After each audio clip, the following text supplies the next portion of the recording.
without KD. The last 2 ball games in the third quarter, plus 31 for the Warriors. But the bigger key, keep the defense on C.J. McCollum and Dame Lillard.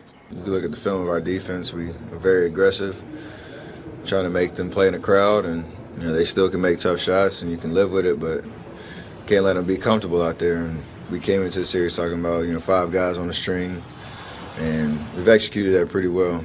People want to see me doing it. They want me to be, making shots and doing all this stuff. But it's different when you're out there.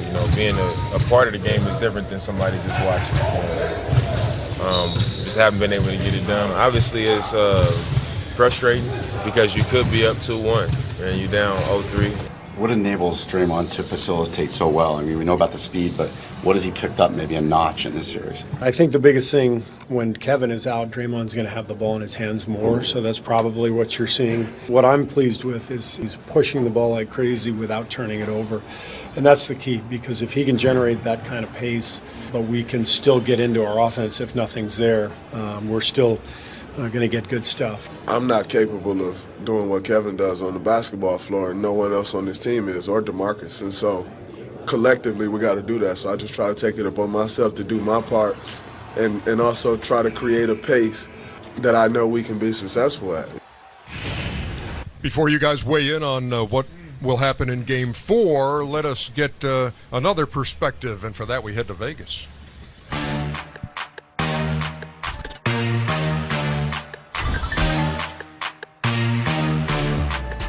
Thanks, EJ. It's been a jam-packed sports weekend with the NBA and NHL playoffs going on, as well as the Preakness and PGA Championship, and the energy and excitement in the sportsbook has continued on today.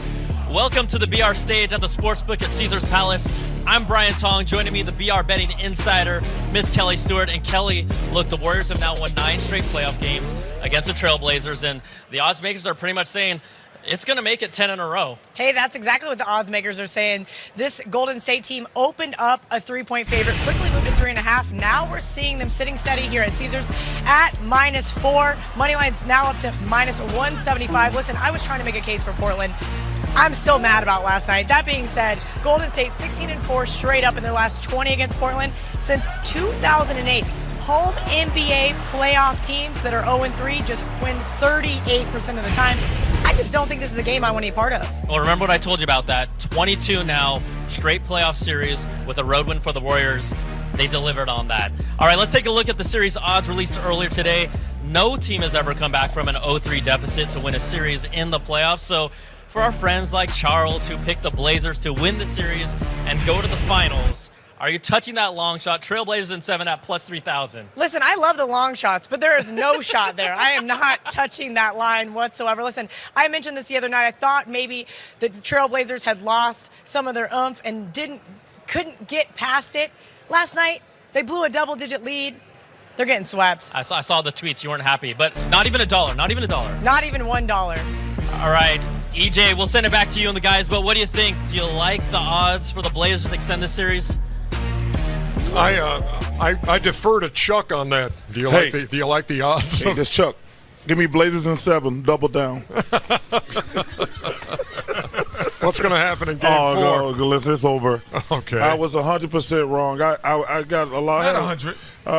Listen. Yeah, you were. You both were. No, it's okay. I'll explain why not 100, but go ahead. Well, first of all, when we made the prediction, they had Nurkic. No problem. No, they didn't. No, when we made they didn't have Nurkic. that was before he got hurt. That was before he got hurt. No, not for the series. No, not for the series. Before in the regular season. Yes, in the regular season, before he broke his leg. But that's irrelevant. The Warriors have outplayed them. Very disappointed going back to Game 2. You can't blow that lead. You win that game, it changed the whole complexion of the series. But then to come at home and compete like that, then blow another big double-digit lead, there's no excuse for that. They're going to get swept. See ya. 1, 2, 3 can't come. And that really messes with your confidence because, of course they can compete with this team when they play the right way. They've showed that. But to lose big leads in 2 games, messes with their confidence. How has Golden State done this from what you see without Kevin Durant to be 4-0 since he went down? Well, again, yes, they're a dynasty with Kevin Durant, but they're still a champion without him.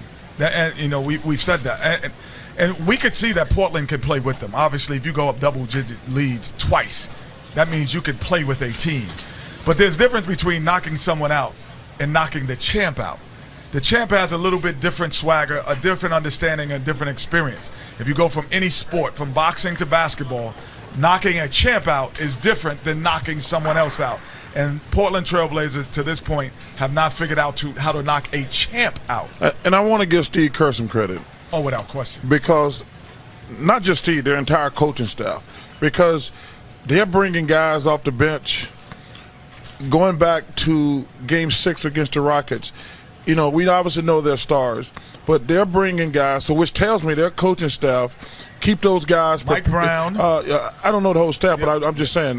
When I said coaching staff, I mean them all, fool. Well, you could name names. No. Fool, you can name names instead of just names. I just want to say Steve and his coaching staff have done a fantastic job of having those guys ready to go.